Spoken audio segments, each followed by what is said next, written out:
who do you think you need permission from? And what are those things that you need permission to do?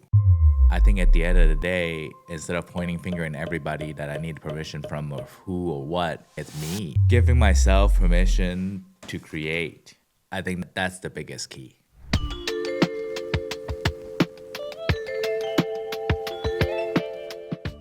I just really wanted to take the opportunity to share just my stories about how I embrace change, and I needed to embrace change in order for me to survive. And I am still going through iterations of changes.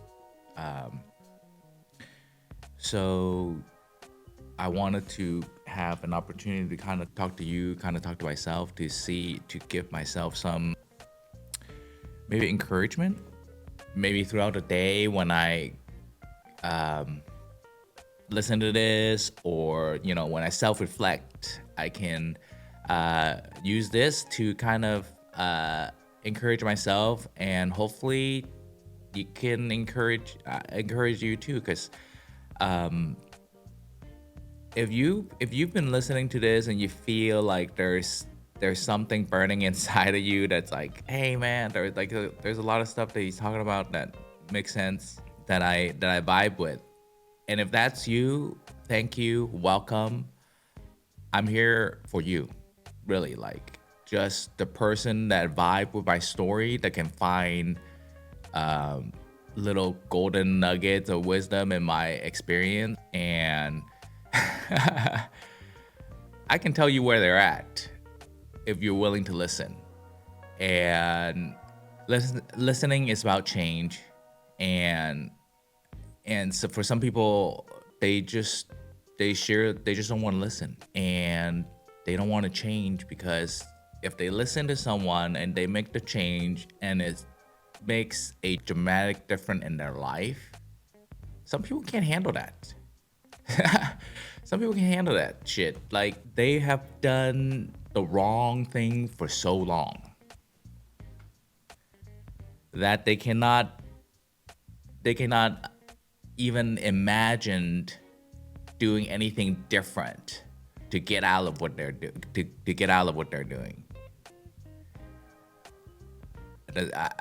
Do you feel that? Like, some people feel like groundhog, like, okay, a lot of days feel like Groundhog Day. You wake up, you get out of bed, you take a shit, you brush your teeth, take a shower, get ready. Hopefully you get up earlier than your kids, so you have that little bit of sanity and quietness before you have to go hustle everybody. But a lot of people don't, so then they just wake up to chaos.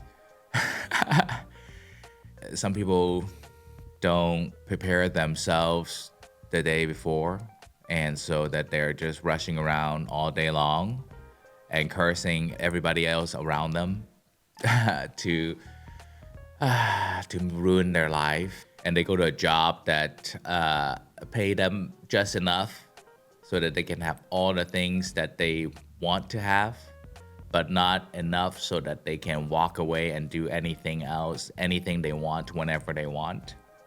And then they pick up the kids, feed them, shower them. If you're single or when you're older, I don't know. You just repeat Groundhog Day, the movie, like the movie with Bill Murray. Weatherman Phil Connors is spending the day in Puxatawney, Pennsylvania. In order for you to have a different life and a more interesting life, you have to be willing to be more interesting. And you need to be able to make changes. And that's why I wanted to talk about changes, because I used to hate changes. Like, change is like, I love being consistent. Growing up, I went to the same school from like kindergarten to 6th grade in Hong Kong. So I went there and I had a group of friends and it was a small private school, so we were group of friends, um, and then I had to go to because then the school was over, and then we everybody went their separate ways. In Hong Kong, back in I don't know how that goes now, but you go to this thing, go like for F1, F2, F3, like high school, middle school, whatever. So you have to go to like drawing to go to these public schools, and I got super lucky, got draw and picked to this all boys technical high school that's close by from home. So from kindergarten to sixth grade, I have the same group of friends. Then I have to go to this junior high school, meet a whole new set of friends, and got into trouble. Like, start doing the gang stuff, the smoking cigarettes, touching alcohol, cutting school, all that stuff. So then that's the first change. That's when his shit got loose, right? Then my mom is like, "Hey, that's not gonna cut it. Like, that's not good. I have to hunt your ass down, for, you know, for you to go back to school." So we went to the United States for the summer. My mom had to go travel for work, and then I went over there, and then we came over there, came over here. Long story short, I went to 8th grade here in the U.S. Different school.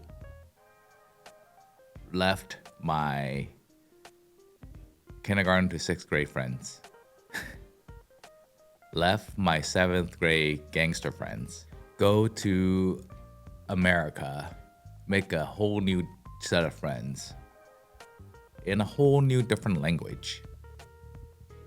When you're in 8th grade, this is like 13 maybe.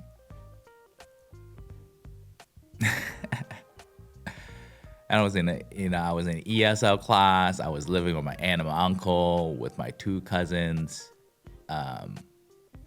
They were like valedictorian in their school, and I'm like this kid that's scrappy from Hong Kong. So the dynamic was different, to say the least. And then the friends were different because I was in the ESL class. If you don't know what ESL is English as a second language. I was in the ESL class, and so I had a couple of Chinese friends, and then like a lot of Mexican friends, and a lot of like Pakistani, Afghani, Indian friends. Like, Fremont was like the melting pot, y'all. So new group of friends. I wasn't allowed to speak Cantonese at home, which I guess it turns out to be great because now I sound like I'm from here. 8th grade, 9th grade, I changed school again to this private school called Fremont Christian. It's still there. And that's why I spent 4 years there. And so there was 4 different schools in 2 different countries, 2 different languages. Then I spent high school there for 4 years, and then I went to college in Scotts Valley, spent about 4 or 5 years there. And I went back to Hong Kong, came back, worked my catering gig for 10 years. Even with the catering, I was doing a lot of changes. Every couple of years, I'll go to a different account. I'll open it up. I will be with different people, different crew, different client.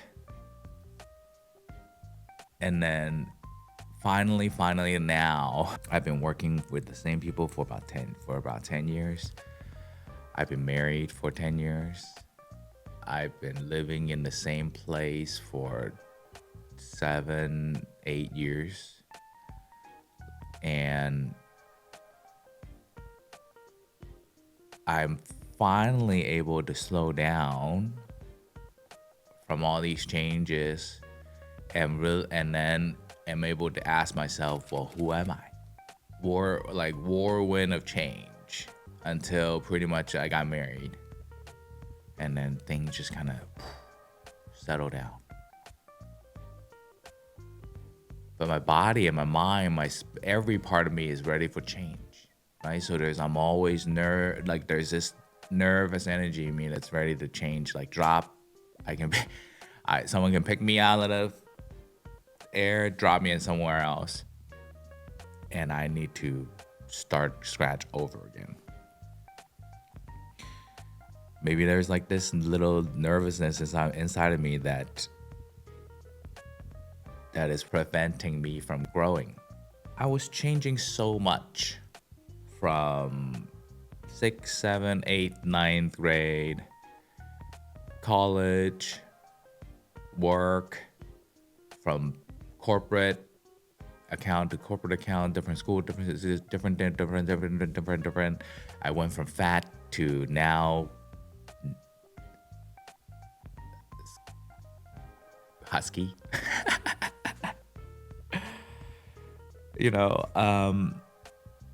I was never able to truly have an idea of who I am.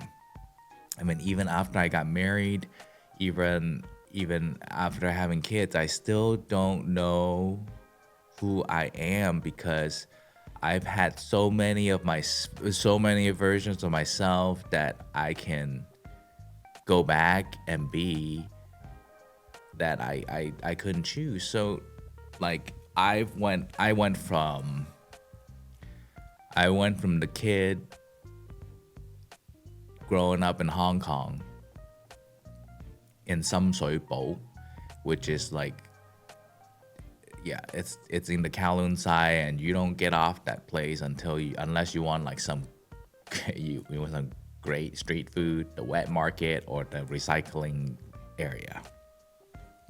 And to now, I'm this kid that cook up in the hills in the Silicon Valley. I know that embracing change is also one of my superpower. And with consistency and the willingness to embrace change, I can make one last big shot. Stephen Covey, in the book The 7 Habits of Most Effective People, or something like that. I had a paradigm change moment when I decided that I need to invest and investigate in myself to see who I need to become in order for me to have the more that I want. Yes, you have to become something more to have more. And now, a quick break. We hope you're enjoying this episode of The Art of Chef. If you're listening to us on your podcast app, we want to invite you to watch these episodes again on our YouTube channel. This is a completely different entertainment experience. Especially during our guest interviews, we love to spice things up with GIFs and other visuals that really bring the episodes to life. So don't be a stranger. Subscribe to The Art of Chef on YouTube and download episodes wherever you get your podcasts. Then I started on this journey of self-development and self-discovery. I had to make sure that I was physically, mentally, emotionally, and spiritually healthy for me to achieve this abundance, this short life that I can live, that can be my greatest story. So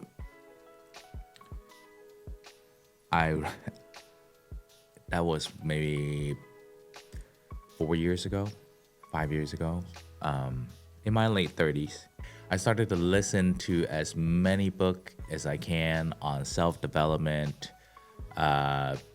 being successful, abundance, finances, habits, just whatever you can get your hands on. I guess I can show you my notebook that I have all the titles, hundreds of books, hundreds and hundreds of books. I stopped listening to music and I started listening to books. I heard this thing where an average CEO read like one book a week, four books a month, maybe. I started reading. I don't read. I never liked to read. I never read at school. I just don't read. But you're telling me that because I don't read, I am broke, I am miserable, and that I am lost. I'm just driftwood. I'm just surviving. So I started reading. So what I would do is that I would wake up every morning, put on my earbuds, and play one of the books. And what I would do is I would take notes along the side. Wow, this might be too much information while I'm on a shitter. and then I would go on with my day. I would meditate and I would journal. And so I did that with hundreds of books. And what I did is then I started listening to them on YouTube. Right? I started listening to them on YouTube, and YouTube is really great. Here's a good story about YouTube's algorithm. I was looking for self-help and self-development stuff, and it was feeding me all kinds of stuff. It was feeding me Jim Rohn, it was feeding me Earl Nightingale, and then Think and Grow Rich, Napoleon Hill. I mean, so many books that just feed through the YouTube algorithm. And then I start listening to the books that I took notes on, right? And then I stumble into this thing where someone was talking about, you should actually invest like 10% of your income on yourself, right? Like self-improvement, learning. And I also I also heard somewhere that if you read X amount of books, like let's just say 100 books on a certain subject, you essentially earn like a master's degree on that subject. So I have a really good sense of self-development. So then I hired a coach, my coach Berto, to work with me on like just creative projects. I think to start off with, and then he really helped me tackle and break down my emotional. Like we started this process of emotionally healing. I think the last call we had, he said this next time we have a chat in April, it'll be 4 years. Every week, every month, we have a call. This man have invested so much time in my life, and I am glad that I was able to embrace the change and worked on a lot of stuff with him. And still, he is probably my greatest emotional support person.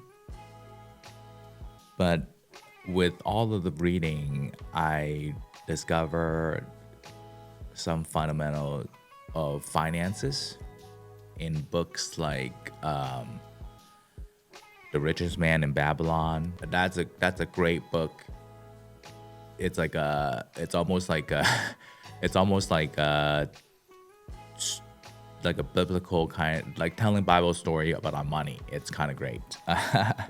So that'll teach you some fundamental on finances, because unless you do that, you're not gonna understand that you can get out of your financial situation no matter how deep you're in. And then you have to go start from zero, and then from zero you have to go to one, and then from one you have to learn how to leverage it at one and to get yourself to 10 to 100. Anyway, that's whole other financial talk. There's also a great book called Emotional Intelligence. It's great because you learn how you learn that being able to handle your emotions and train yourself to be not reactive with your emotions. Meditation definitely helps.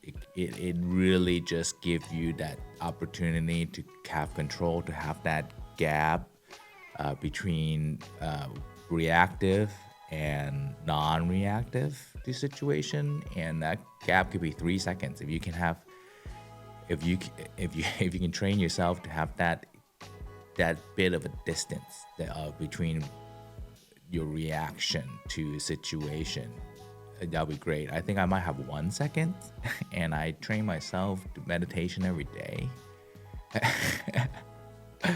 So yeah, it's work in progress, and such as life.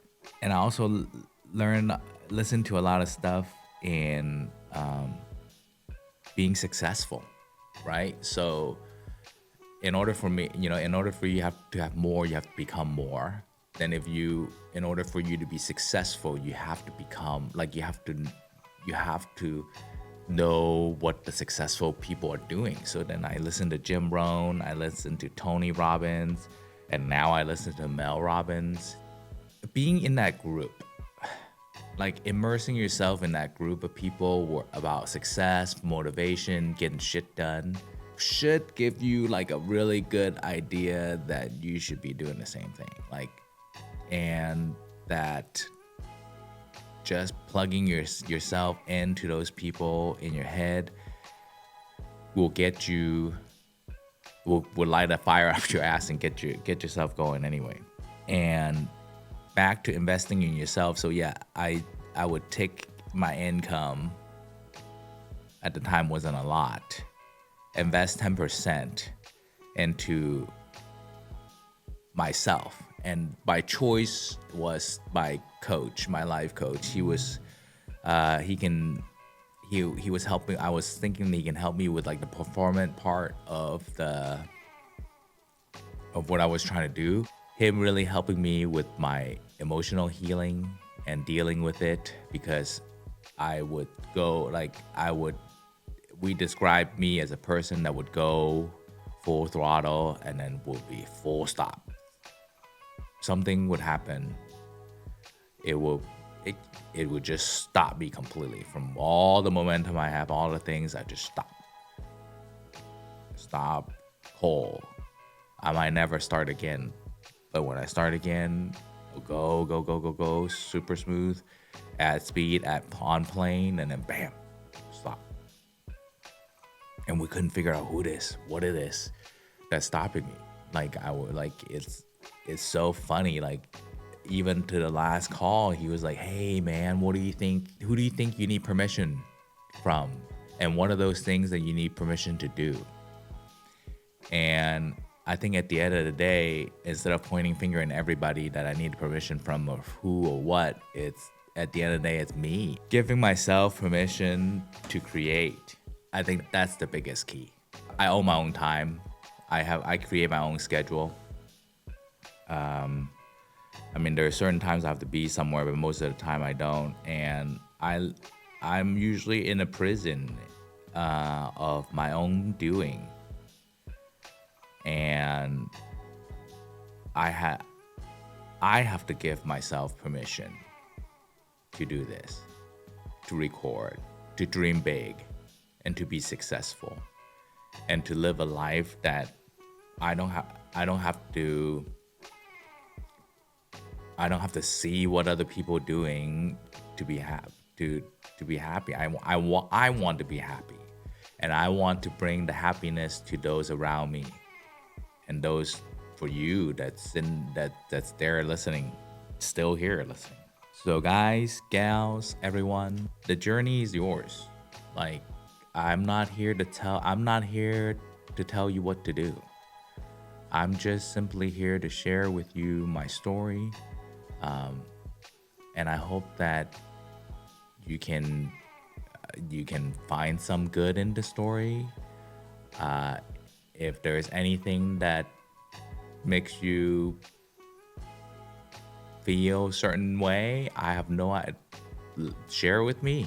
Let me know how you feel. Maybe I feel the same way. Maybe I need to listen to someone out there that's saying, "Hey, I know exactly what you've gone through. I would love to be in your tribe and go through this journey with you, because life is short. We only have one life, We could do whatever we want.